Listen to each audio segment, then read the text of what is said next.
All right, John, I think I see on that it's 6 o'clock, so if it's all right with everyone, we'll get started. I want to welcome everyone to our September Living Donors Together program. If you haven't identified yourself in the chat and feel comfortable, let us know who you are and where you're from. Tonight we have a great program planned, as well as for the next 2 months, and you'll be hearing about those plans in a few minutes. My name is Cindy Huber, and I'm the CEO of the National Kidney Foundation of Wisconsin, and I am not 6 feet tall, as you can probably tell, but I'll try to use better posture. And that is not me in the picture, but that's okay. Tonight, just a quick overview of our program, and that's me, and don't I look much better in that picture, so thanks so much. John showed you tonight's agenda, so assisting us tonight in watching the questions, helping with technical things is a great volunteer, John Hacker, who is a recipient and who volunteers for our organization and several other nonprofits in the greater Milwaukee area. So welcome, John. And my colleague, Amanda Pollock, is also going to be monitoring our Facebook Live, any questions and things like that. But I want to give thanks to the folks that really make things happen at the National Kidney Foundation, and that is our great cadre of volunteers. You'll meet one of those volunteers, Michelle Sherman, in a few minutes. And then we're very blessed to have volunteers, professionals from throughout the state of Wisconsin that volunteer their time. And you'll meet another one of those great, very dedicated transplant professionals, and Amy tonight from Froedtert. And folks give so generously of their time and talents, and we are indeed grateful. Living Donors Together is a program that we started a few years ago with the help of Michelle Sherman, who you'll meet tonight, and another amazing volunteer from Central Wisconsin, Jill Dillon. So Michelle, thank you for all of your efforts over the past several years, and I'll kick it over to you. Absolutely. Thank you so much, Cindy, for that warm welcome. Hello, everybody. Welcome to our kickoff of the Real People, Real Stories segment for 2020. As I've shared on our Living Donors Together of Wisconsin Facebook page, you know, a little paused and delayed due to COVID, but lots of great work was happening behind the scenes and in continued partnership with the National Kidney Foundation. So we are thrilled that you guys joined us this evening. This is, and we'll hear about this later in the program as well. This is one of 3 gatherings this year, these virtual gatherings to tell the stories of living donors and to create that awareness and that excitement about living organ donation, which is truly the intent of Living Donors Together of Wisconsin. When I donated my kidney, gosh, 6 years ago now through Froedtert, I remember afterwards going, okay, now what? What happens? How do I connect? How do I stay connected? How do I meet and connect with other living donors? And thankfully, folks connected me to the right person in Cindy Huber and the National Kidney Foundation to be able to find a pathway to connect. And through our many conversations led us to, gosh, wouldn't it be great to have a social support group for living donors? And here we are today, years later, connecting and celebrating living organ donation and truly all forms of organ donation as part of this group. Our Facebook group is 170-ish members strong, and we're proud of that because we are looking to connect people in Wisconsin that have that relationship and connection to organ donation through Wisconsin. So thrilled that you guys could be here. Sad my partner in crime, Jill Dillon, cannot join us this evening. She's very upset that she is at a previous work commitment, but we can give a shout out to her now, and when we see her in October at the next gathering, because she was recently nominated for the 2020 Donate Life America Volunteer Service Award. And so I hope her ears are ringing right now, because we're very proud of her for that honor and that nomination and her continued work in this space. And I also have the good pleasure of introducing our featured guest speaker this evening. So one of those folks being Jessi. And Jessi,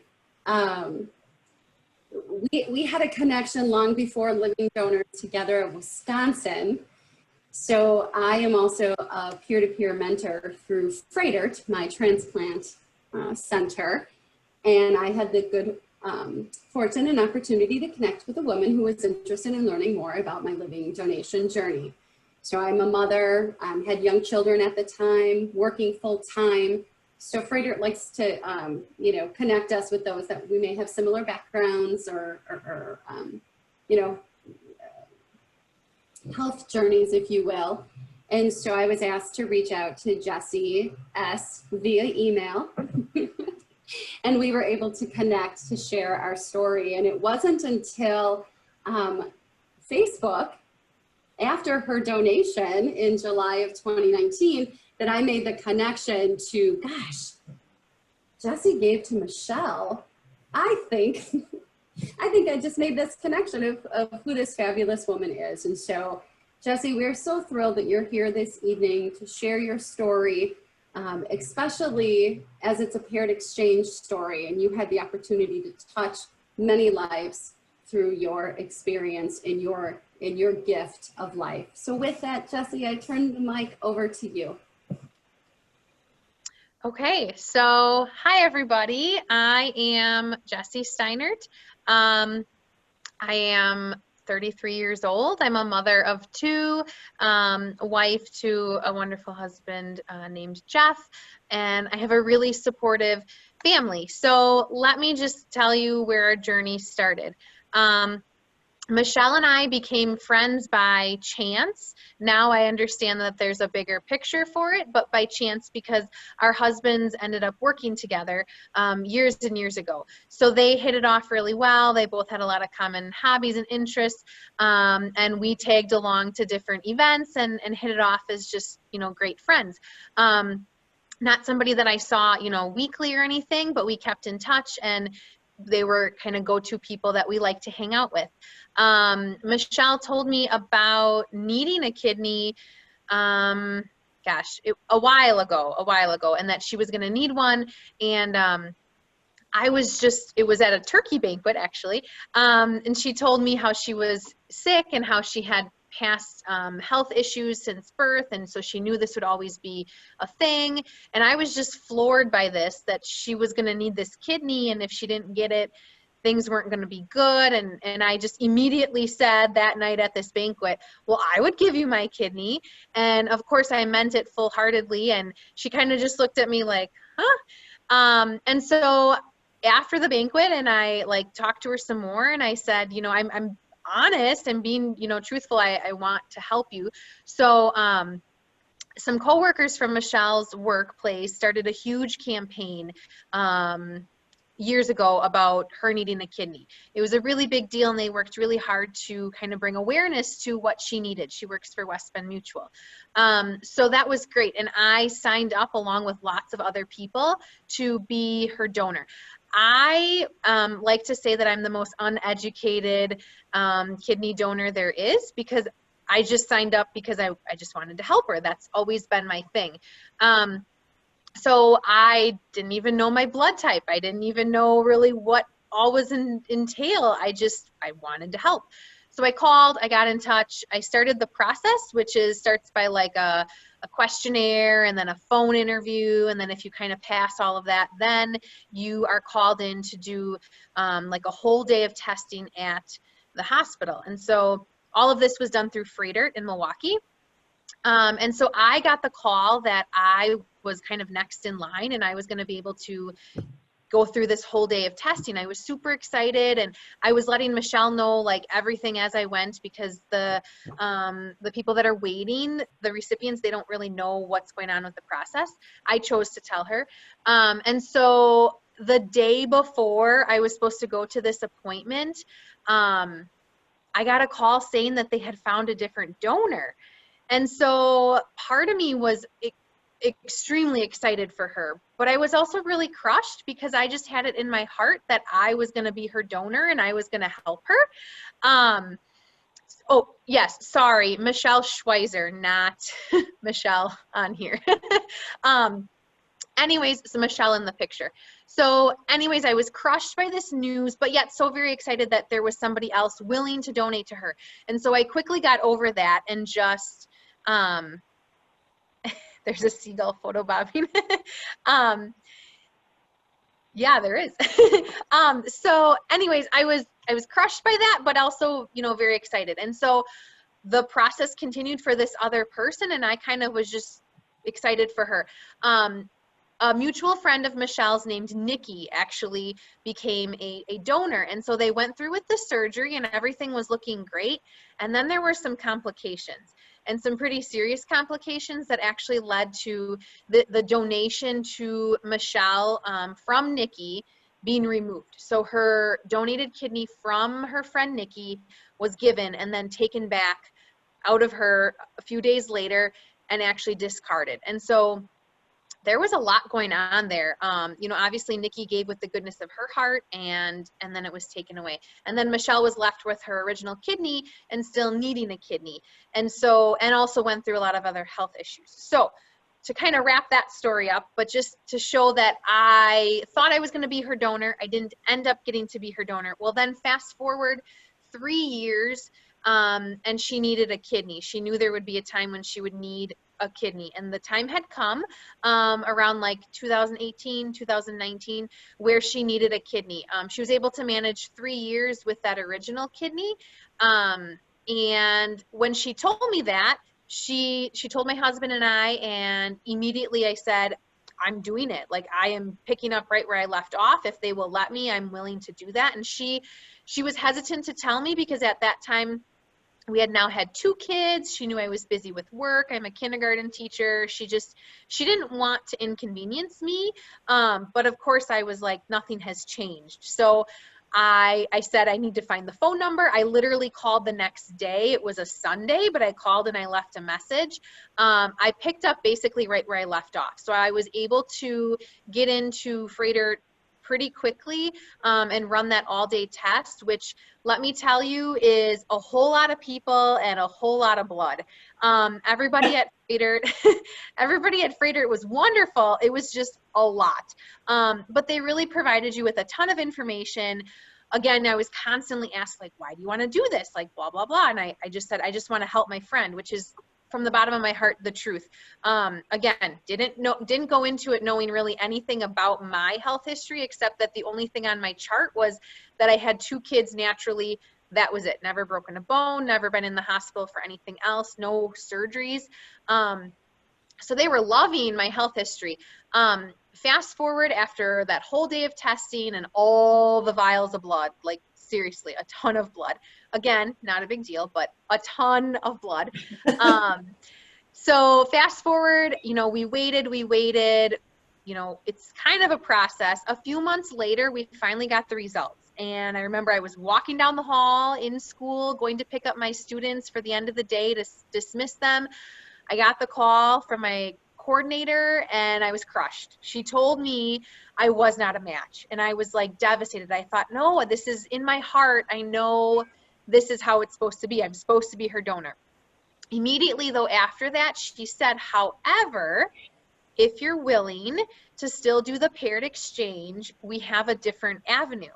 And so originally in the questionnaire, you're asked, would you be interested in paired exchange? And that's where my kidney would be given to somebody else, and that somebody else would give to Michelle, or even more complicated. It might be, you know, 6 or more people involved, could be out of state. Of course I said yes, because that doesn't matter to me. But in my head, I was thinking, well, there's got to be an easier way. Like, yes, I'll do that, but there's got to be an easier way. Well, it turns out that I was a perfect match for somebody named Lori. And she was from Illinois, and so she's in the picture here. Lori is next to me. And then she had her daughter's friend, Carly, who is next to Lori. She was a match for Michelle. So basically, I gave my kidney to Lori. Carly gave her kidney to Michelle. This picture here is our very first time meeting, about a month after donation. So we did not know each other beforehand. It turns out that, so Michelle and I live 5 miles from each other. Carly actually lives in Plymouth, not very far from Michelle and I. And obviously Lori is in Illinois, but still everything was done locally at Froedtert.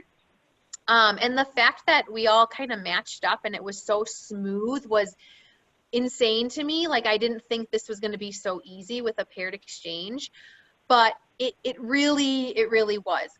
So I never ever doubted the fact that I was donating to somebody else. To me, I still gave my kidney to Michelle, but I also, you know, got this bonus person of Lori. And at this meeting, we met in Milwaukee and we had lunch, and Michelle and Lori had all their utensils to clean and all their hand sanitizer and their bottled water, because they really are the ones that have it hard. As a donor, it's really pretty easy. We had nothing. Carly and I, we found out, are very similar with personalities. We both kind of just gave because we wanted to. It was easy peasy. So the thing that's touching though to me is that at this meeting, Lori was telling us her story, and I knew Michelle's story. Michelle had, you know, health issues since she was born. She knew she was going to need a kidney. She had a little bit different avenue though. She had never gone through dialysis. Lori was telling us how she had gone through dialysis for several years. Lori has a genetic disorder where she needed a kidney, and she knew she'd need a kidney, along with many of her family members, actually. So Lori's telling us this story, and all of a sudden she's explaining what dialysis is. And again, naive me, like, you know, uninformed kidney donor Jessi, didn't really know much about dialysis. Found out that it's a terrible thing. It's awful. It's terrible. She's telling the story, and she gets to the point where she says, and I cry every time, but she explained how she got to a point in her life where she thought maybe this was just it. Maybe she was just done. Dialysis was terrible. She has two grown children. She lived a wonderful life with her husband, and she thought maybe she was just done. Maybe this was just it. She didn't know if she could go through it anymore. And then this happened, and then we all matched up, and we were able to do this exchange. And I sat there listening, and it kind of just shocked me. Oh, there go my lights. It shocked me that she was ready to give up, and I was able to help her. And I didn't realize I didn't realize I had that impact. That was a really big deal to me. I knew I was there to help Michelle. That was my point, but I didn't realize that I saved her life. And so the point is that being a living donor is a really big deal, but it's not a hard thing. You guys, I was fine. Like, I was semi in shape beforehand, and I'm youngish, but it wasn't hard. Like, I had very low pain. I didn't have to take any narcotics while I was there. I had no issues at the hospital. They were wonderful. My nurses were great. Things were very, very smooth. Like, I tell people all the time, if I could donate a kidney again, I would. Honestly, it was so easy. I went home, I rested on the couch for a little bit, went home with just a little bit of Tylenol. It was not a big deal. I took it easy. I did everything by the book because I was really adamant about some goals I had. I run a 5K every month with my sister-in-law, so it's only like 3.1 miles. But I've been doing that with my sister-in-law every month for a couple of years. I ran my July 5K at the beginning of the month, and I was adamant that I was still going to be able to run my August 5K, even though I donated a kidney at the end of July. I followed all the orders, I took it easy, and I ran my August 5K 4 weeks after donation. which might seem like a small thing, but my point with that was just that I was able to jump back into my normal life with really no problem. Obviously, it was a little bit slower. I took it easy, but I did it. I was able to go back to my like functional fitness workout class 6 weeks after donation. So really life is normal. I have no issues.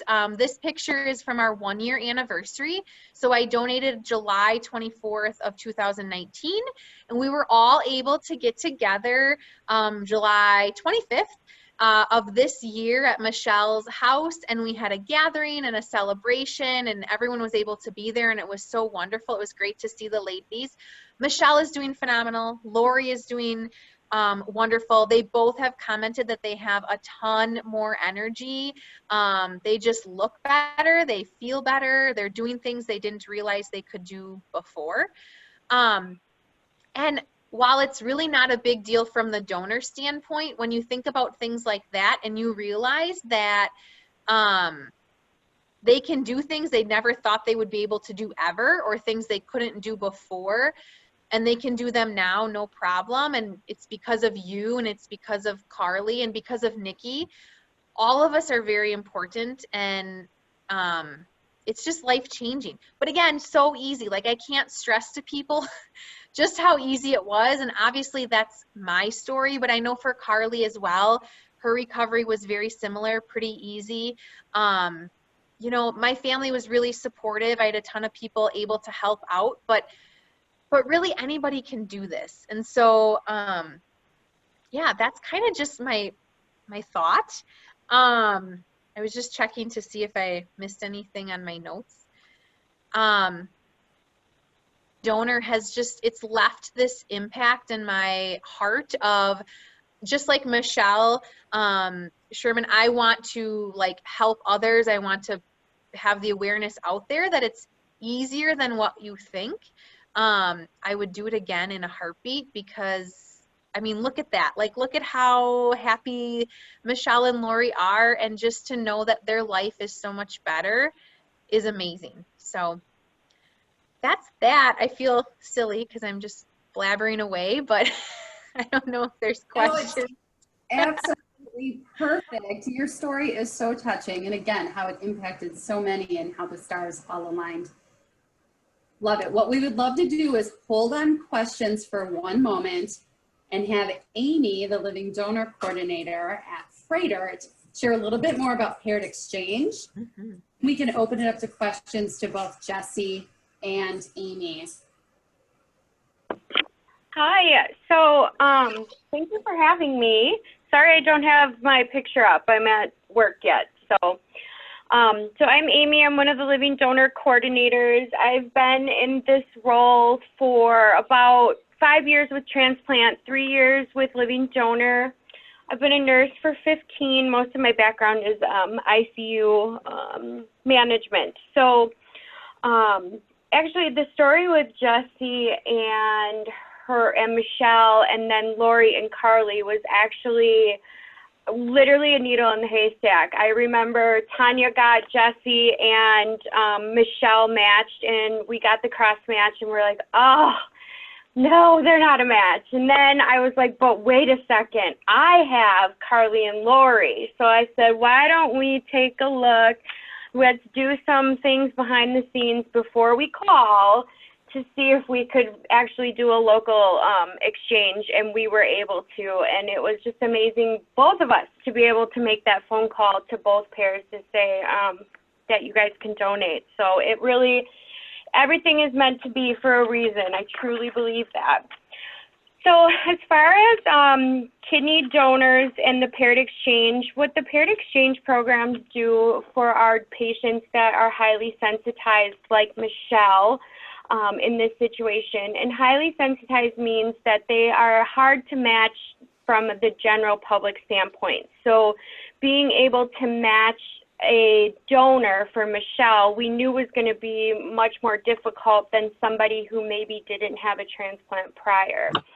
And so that's what these paired exchange programs are really, really good for, are those patients that are hard to match.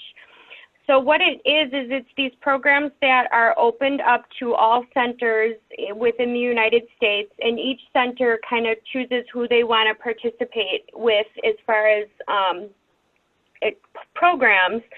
And so when we're able to enter a donor and recipient into these paired exchange programs, that recipient is actually open to more of a national database than just being open to her donor here. Or, I mean, if we didn't have Carly and Lori as an option, and we didn't have paired exchange as an option for Jessi and Michelle, we would have never been able to move forward.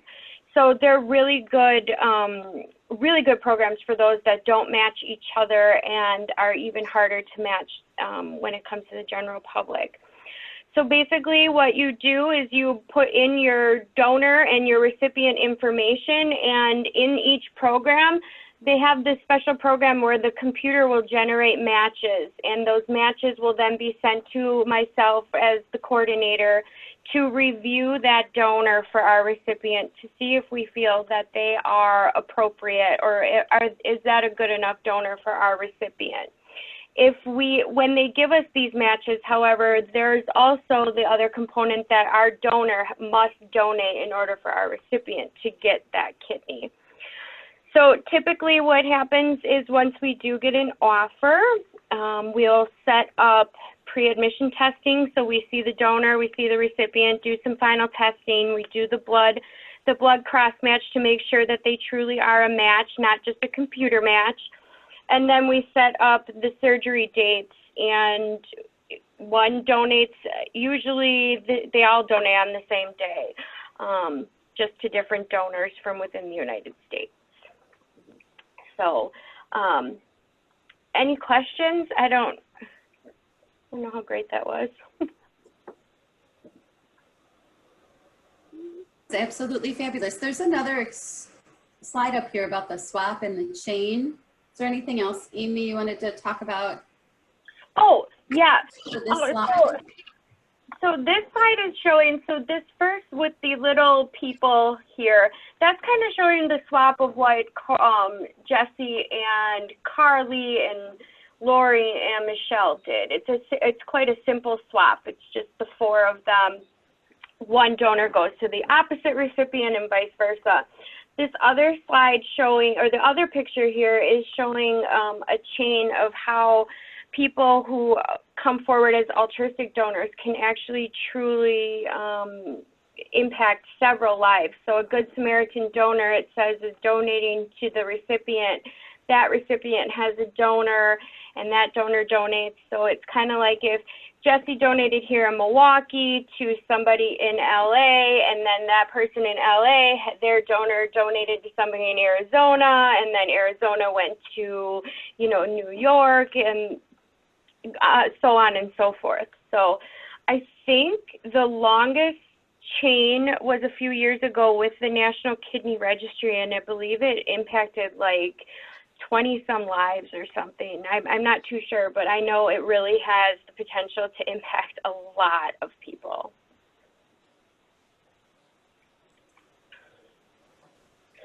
Oh, this slide talks about live donor coverage. So when you're a living donor, everything is covered by the recipient's insurance or the hospital. It's kind of a combination of both.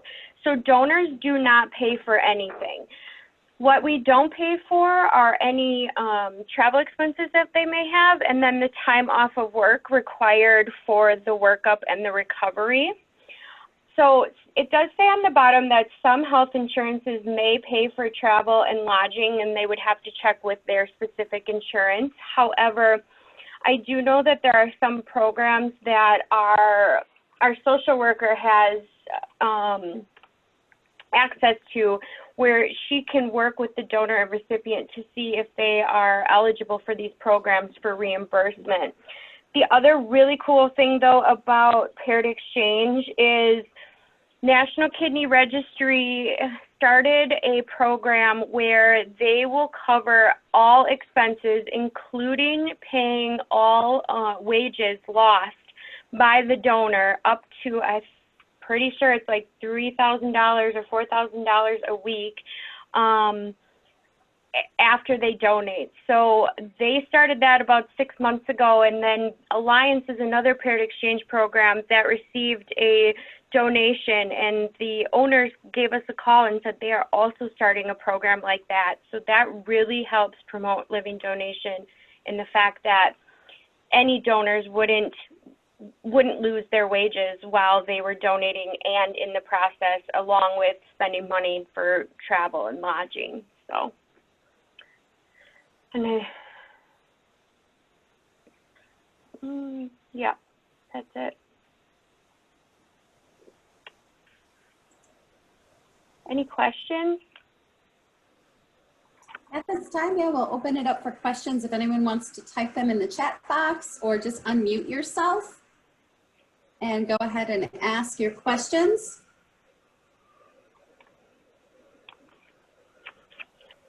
I have one to start while other people are thinking. And I'll start with Amy, because I'm curious, when living donors are sitting in the exam rooms and going through the entire evaluation process, when is it critical that the transplant coordinators would start talking about paired exchange? And then also, how does Froedtert in general market the paired exchange program? So we talk about paired exchange right up front when we do the initial phone interview with our donors. So we explain the whole process, but then we do talk that if there is a potential that you may not match your donor, and so in that instance, if that was the case, that you could not directly donate to your loved one or who you're coming forward to, would you be interested in a paired exchange program? And then we will go in and we'll explain it a little bit during the phone interview, but then when they come in and meet the team for the evaluation, our nurse practitioners and the coordinators, as well as the social workers, really kind of go through paired exchange and what that all entails, and what are the pros, what are the cons. You know, sometimes we put people into the paired exchange, maybe not necessarily because they don't match their recipient, but maybe we want to try to see if we can get a better match, because maybe if we directly transplanted them, the immunosuppression treatment after transplant may be a little heavier than what, you know, let's see what else is out there that we could do. So we push it for a lot of different reasons, not just because they're not a match. So Amy, this is Cindy. I'm curious, how many people are right now on Froedtert's transplant waiting list? Oh boy, waiting for a kidney. Waiting for a kidney. I want to say it's about 700. I believe it's less than 1,000, but pretty sure it's around 700-800 people are waiting just on our list. Which leads to a great question from Sam in the chat. Is there a living donor registry? I don't believe so. The only registry that we really have is the deceased donor registry, like on your license, if something were to, God forbid, happen to you. However, I do know if you can visit the paired exchange programs and get on a registry to be referred, or you can just call up that transplant center if you want to donate. Yeah.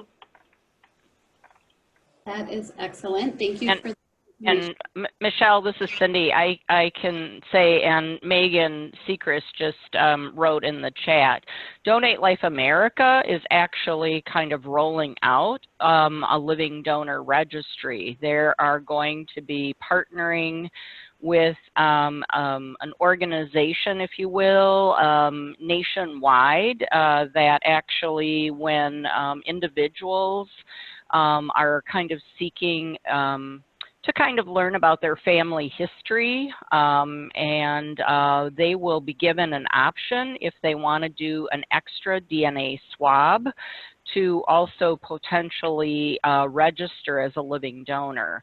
And so that program is if you will, under development, but should be rolled out. And so it'll give everyone an opportunity to create more awareness in terms of living donation. And the intent is then to hopefully solicit from the community and individuals. It'll be a new intersect point as it relates to promoting awareness about the possibility that not only can you sign up to be a donor upon your death, but you can also consider living donation. And I think that's very, very exciting. So thank you, Megan, for typing that in. And I don't know if you have other comments you'd like to add, but there are a couple other written questions that I see, both John and Amanda. There's something, Amanda, from Facebook. And I can make the ask. It's from another fellow living kidney donor, Noah. He asks on the Facebook Live, is Amy's list geographically singular, or is it an accumulated registry from across the country? Yes, so our list is specifically for the 12 counties in southeastern Wisconsin. Wisconsin is actually divided into 2 registries, whereas some states have just one organ bank, like Illinois. So our organ bank, or our organs, and the list that the patients are on for an organ come from only those 12 counties in that lower southeastern part of Wisconsin. We share our registry list, or our organs, with St. Luke's, which is another transplant center here in Milwaukee, as well as Children's Hospital, which is right next to us. Madison has the rest of the state as far as organ options. And so patients who need to get on a waiting list for a kidney transplant, in Wisconsin, we encourage them to get listed here in Milwaukee, as well as go get listed at Madison, because then they'll have the state of Wisconsin covered. So yes, our list is just for our little area. So that's 700 people in our 12 counties that are waiting alone. I am not sure how big Madison's list is. Is anyone on the... And Amy, I can just add that anyone can see the different transplant center waiting lists. I'm sorry, Michelle, to interrupt you, but if you go to unos.org, you can basically search by state. So you can see, if you will, within one day, in terms of the reporting, how many are on the Froedtert list, how many are waiting at St. Luke's, how many are waiting at Madison, or any transplant center. So that's unos.org. And so that is also a great resource as it relates to, for those of you that might be preparing to, let's say, speak to a group publicly, etc. It's a great way to just kind of update yourself on some of the latest statistics. And so very helpful website. Thank you for that. Right now. As far as their question, a long list of exclusions for living donors, so the exclusions would be anybody with uncontrolled high blood pressure or on a blood pressure medication under the age of 50. If they're over the age of 50 and on one agent and they're Caucasian, they can still be considered. Anybody with a history of diabetes, heart disease, cancer, kidney disease themselves, active or untreated substance abuse, and HIV positive, that is not a candidate. Those are not candidates. So it's not a huge exclusion list, but some of the more popular diseases are definitely on there that would rule somebody out, such as diabetes and high blood pressure. Excellent. Ooh, another upper age limit question. So age in itself does not discriminate or rule somebody out. It's those comorbidities that come with age. We have actually we had an altruistic donor 2 years ago donate, and she was 70. So it does not necessarily rule you out. She was an exceptionally healthy 70-year-old, but typically we see probably around 65-ish is where things get a little muddy and maybe it's not in their best interest, but we have had somebody who's 70. Excellent. Jessi, that's what we have to look forward to at 70s and extremely healthy. I love it. I would love to ask you a follow-up question as it relates just to the life after donation. So I know you talk extremely active, and I love following you on Facebook and all of your runs and activities. Super motivating and inspirational. Thank you. But tell us about the water, the NSAIDs, the other types of potential modifications you have made because of the one kidney. Sure. So yeah, I kind of forgot about those because they're pretty small. It's not that big of a deal, at least to me. But yeah, water intake, you're supposed to drink, you know, just a ton of water, which that's not such a bad deal, except that I always have to go to the bathroom. Not so bad in the summer when I'm home, but when I'm at school, it's a little bit more tricky. Thankfully, I have a bathroom in our kindergarten classroom. But anyways, so yes, you're just, you know, drink a lot more water, which is just good for you anyway. So it's a good reason to push myself on that. And then the NSAIDs. So yeah, NSAIDs, like I cannot have any ibuprofen ever.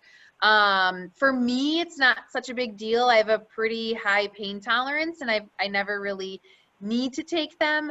I kind of cut them out a few years ago when I was kind of thinking about doing this the first time around. Once in a while, you know, I wish I could take something for like some menstrual cramps, things like that, but I kind of just push it out of my head and everything is fine. I haven't had any other issues or reasons to need to take any pain medication other than just those, you know, simple female things. You know, I know like Michelle had talked about having like dental surgery once, and that was kind of a tricky thing. I haven't had any of those opportunities yet. Hopefully I won't, but so far, you know, it hasn't made such a huge impact. But yeah, NSAIDs are not allowed, so ibuprofen, things like that. I do have to be careful with like cold medication. I remember last year I kind of checked with the pharmacist just as a backup in case I would get sick, like what my options were. I didn't really end up needing to do anything, but you kind of have to take more of a natural approach to that sort of stuff, which is okay anyways. But honestly, there hasn't been a huge impact. There's nothing that I can't do that I wish I could, or nothing that I can't eat or drink or something like that I couldn't before. Really pretty much back to normal for my life. So. Excellent. Thank you for sharing that. Anyone have any last minute questions or comments they would like to share for Jessi or Amy? Amy, the one question I had, this is Cindy. How long do living donors kind of stay connected to your transplant center? Is it a couple of years that you are kind of checking in with Jessi? Yep, so we follow our donors for 2 years after transplant. And that is the data that is required for UNOS. So we follow them 2 years, and then after 2 years is up, we ask that they follow up with their primary care physician annually, as well as we make sure that not only do they have a primary care physician lined up, but we also will call their office and send the primary care a letter stating this person has donated, here is what we recommend every year doing this, this, and this. And if you ever have any questions, we have donors call us all the time with questions that have been out 10 years, 15 years. But we only follow them for 2, but if they ever have anything or need anything, we're always right there. Thank you. Mm-hmm. And this is the power of living donors together of Wisconsin, because you've got that shared learning, the knowledge base. Noah also made a comment from Facebook. He said, side comment on the water intake. I have been told that Gatorade or electrolyte powder in the water is advisable because you can flush out the electrolytes that retain the water. So again, it's nice to have this social support group where we can bounce ideas off. And again, with everyone's body being different, it's good to have that baseline knowledge and then to be able to hear those perspectives. So thanks to everybody for sharing and for being a part of this evening. We will have time as we wrap up at the end for any last minute questions, but we definitely wanted to give Sarah the opportunity to share what's happening in our great state as well as nation as it relates to advocacy efforts. So Sarah, thank you for being here with us this evening and a part of Living Donors Together of Wisconsin. We value you tremendously. Thank you, Michelle. Action. I'm using my computer for audio tonight, so can everybody hear me okay?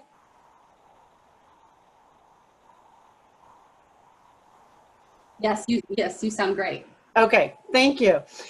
So ironically, I am actually attending the 7th annual National Kidney Foundation Kidney Patient Summit literally this evening. So I took a break from that to come and join you guys. And the reason why I became an advocate is because I am a recipient. I had a living donor as well. And I really relate to tonight's stories because my kidney came to me through a paired exchange as well.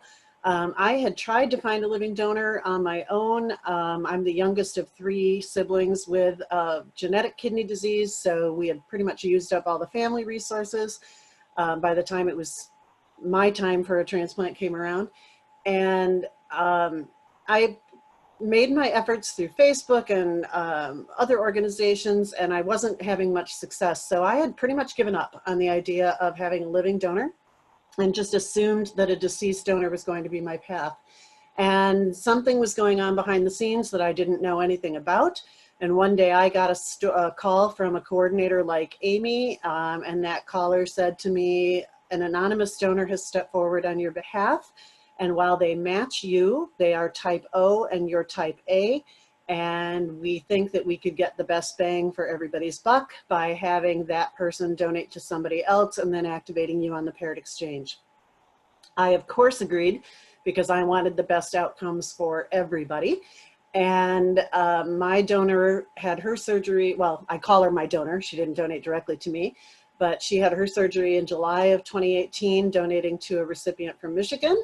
And then that activated me on the paired exchange list. And a month later, they found a donor for me. And I had my transplant August 29th of 2018, and my kidney came from Ohio. I haven't yet connected with the donor. I'm hoping that they want to meet with me, but they haven't responded to the initial letter. So I have 2 heroes, the one who donated in my name and the one who donated actually to me so I'm celebrating my 2 years as a recipient. And I just want to reiterate to the donor, you know, the life changes that you experience are amazing. Not only is it about energy, you know, and looks, because as many of my coworkers said, gee, you're not gray anymore. That was nice because I didn't know I was gray before. But there's so many things that I can do now that I wasn't able to do before transplant. And I had a progressive disease that came on very slowly.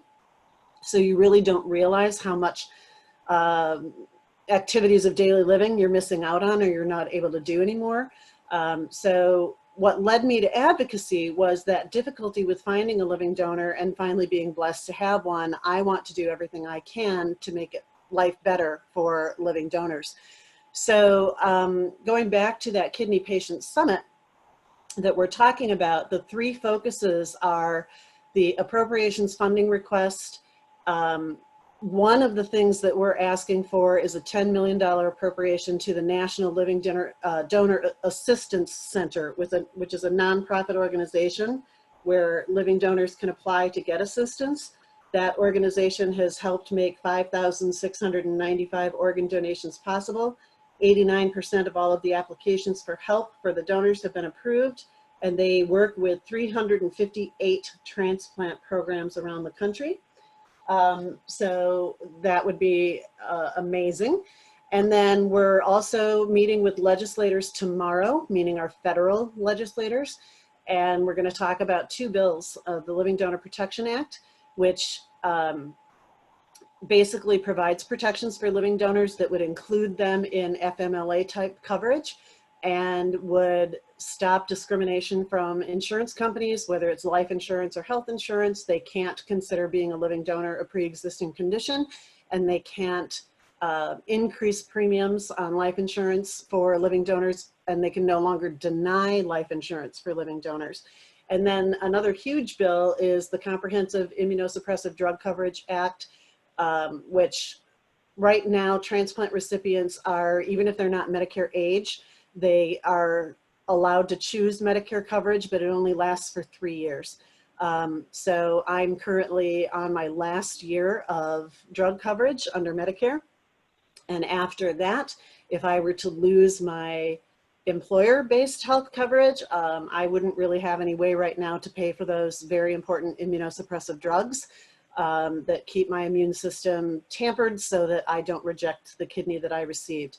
And there's a lot of people who end up losing their kidneys because they can't afford to take the drugs, or they have to make those very difficult choices between, do I buy food for my kids or do I buy my transplant drugs today?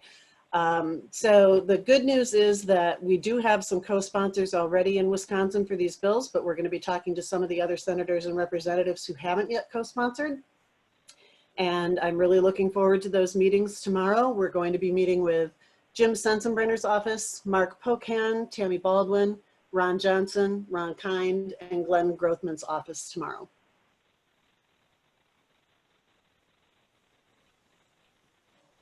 I see Sam's question. Do recipients who receive a kidney from a living donor usually do better than one from a deceased donor? And the statistics say yes.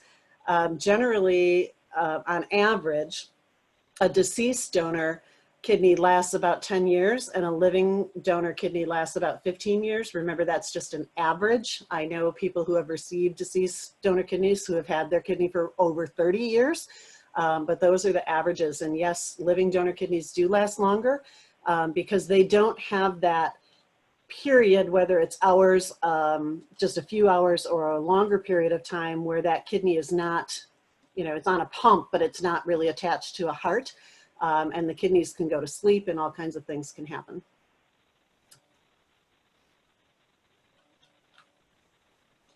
Any other questions? Sarah, if it's okay, John, could you go back one more slide, please? John, do you want to just, and Sarah, I know you know this, but this is something that was shared that for those of you that might have an interest in tracking some of the bills that Sarah talked about, these are websites that you can go to, and then you can see the status of bills and who in Wisconsin, etc. So I think this is just something to note.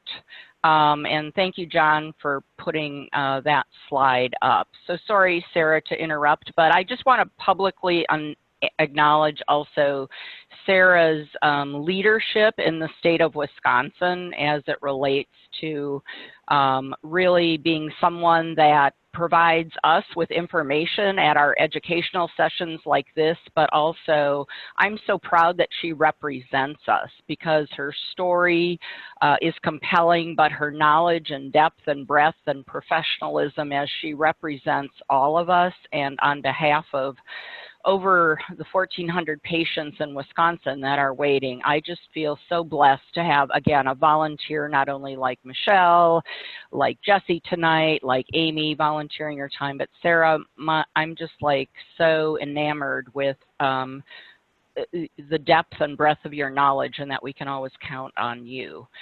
So, and Sarah, I don't know if you feel compelled to talk about a few of the things that John shared from an advocacy presentation last week.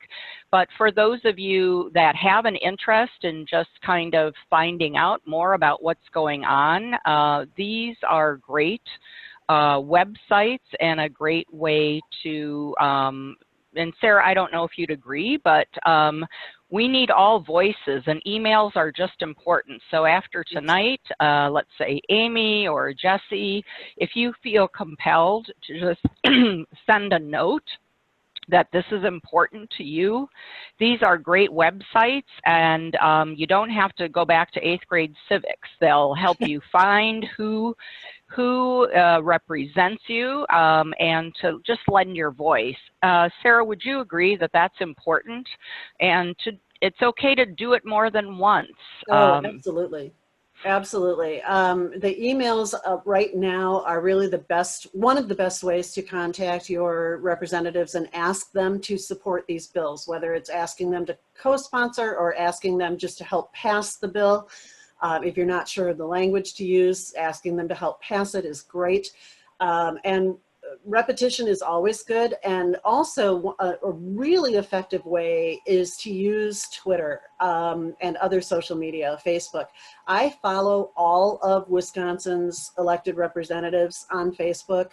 I post comments. They can't tell from my comments whether I live in their district or not. But on Twitter, I actually do use the city where I'm from and tag the representatives and senators when I need to. And that's a very effective tool as well. And again, repetition is our friend because they do track the number of emails they receive about an issue, and the more emails they get asking them to co-sponsor, the more likely they are. We just learned today that when it comes to emails, it takes at least 100 before the office will usually act. But when it comes to Twitter, as soon as they start seeing 25 tweets about a particular topic, it grabs their attention. So if you're really savvy on social media, that is a great way to let people know that you want support of these bills. And I also wanted to mention, since GovTrack was brought up, you can set up not a reminder, but a weekly notice, which is what I do, that tells me when somebody new has signed on to these bills. You can get them daily if you want, but that's a little bit too much for me. So I get a weekly update that says, okay, here's all the new people that have signed on to the Living Donor Protection Act. And then if there's a Wisconsin person, I immediately send them an email and thank them for their sponsorship of that bill. And the coolest part about these being virtual events is I'm like online right now writing to my legislator, like, let's make this happen. So little efficiencies built into our new virtual realities. Sarah, thank you so much for sharing that. Remind me, because I know we've talked about this in the past, is there sample language on the National Kidney Foundation website or other places that we can pull the specifics for these bills? Yes, there is. If you go to kidney.org, which is the National Kidney Foundation's website, and it can be a little bit tricky to maneuver around their website, but one of the menus at the top, I believe, says advocacy, or it says how can I help, or something along those lines. And they have a lot of sample tweets and a lot of sample emails that you can literally copy and paste and just fill in your information. What these representatives really want to hear, though, is your personal story. Why is this bill important to you? So, you know, for somebody who's been a living kidney donor, to talk about both, not only the Living Donor Protection Act, which, you know, is going to be too late to help you, but might help other people and might encourage other people to become living donors, but also the immunosuppressive bill, because you want your recipient to keep your kidney for as long as possible. And if Medicare can continue to pay for those immunosuppressive drugs for the lifetime of the transplant, as opposed to just 3 years, that's going to increase your recipient's odds of keeping that kidney. And I think, yeah, John pulled up the sample of the web page. Excellent. John, your fingers are quicker than mine, because I was like, ooh, I'm on this page right now. Thank you for the help in navigating where to find those resources. Greatly appreciate it. Any final questions for our panelists this evening? And Sam, we really appreciate your comments and you being here with us tonight as a heart recipient. Thank you for joining us. You really appreciate your engagement this evening. And with that, I'm going to say my quick closing and then turn it over to Cindy. Thank you, Sarah, Amy, Jessi, my fellow living donor. Thank you so much for being a part of tonight's program and sharing your very special story. It's very, very touching and definitely has motivated and will continue to motivate others to learn more about living organ donation. So thank you very much. And with that, Cindy, I'll turn it over to you for closing remarks. Yes, thank you. Now I have to get my posture back. So you'll, after tonight's program, look for your Living Donors Together. We try to get your feedback after a program like this, and we welcome your feedback.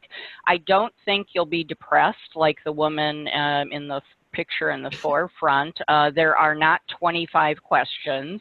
It's pretty easy to fill out, but your feedback is very, very important. And John kind of helps compile those anonymously. It's through SurveyMonkey, so everything is anonymous. Amy, I hope that you'll give us your feedback too.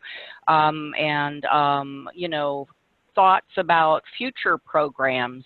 Michelle and Jill have planned some outstanding programs coming up. And so, Michelle, I don't know if you'd like to talk just and put in another little pitch also about the Facebook page. John, you're too fast. Can you go back to that one about the Facebook page?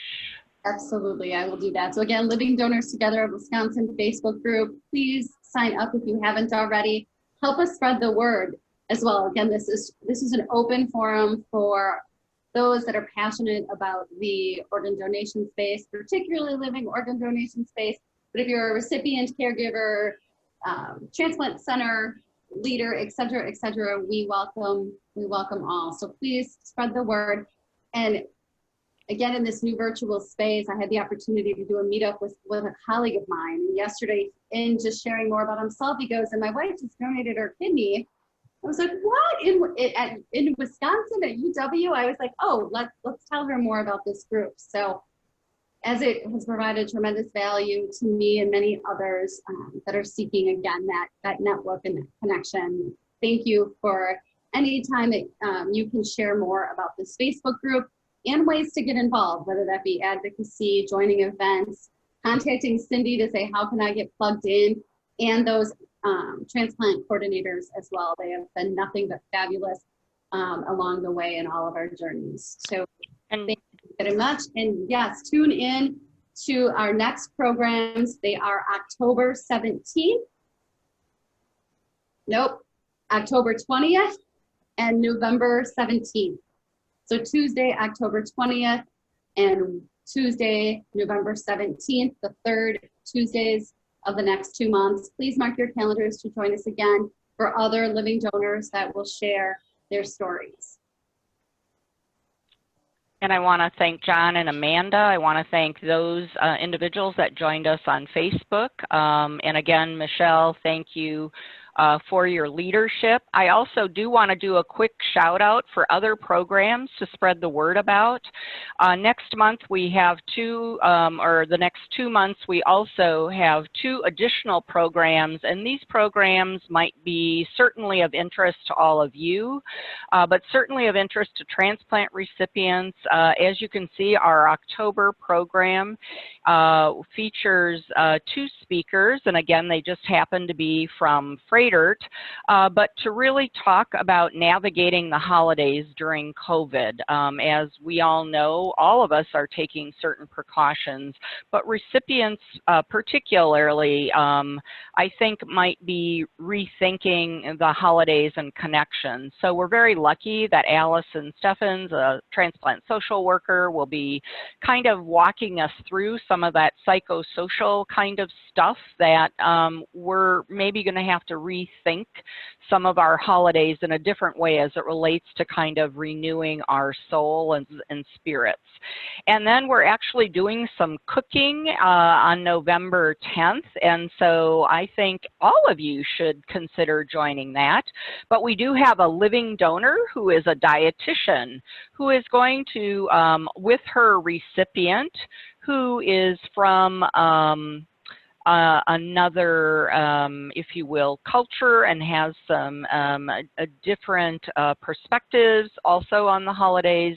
And they're going to be sharing some recipes that you really haven't heard about as it relates to looking at the diversity and the fabric of our world and celebrating those together. But again, it features a living donor who's a dietitian who can also answer questions, and an amazing, amazing recipient. So I hope you'll mark those down. If you go to kidneywi.org, you'll see information about that.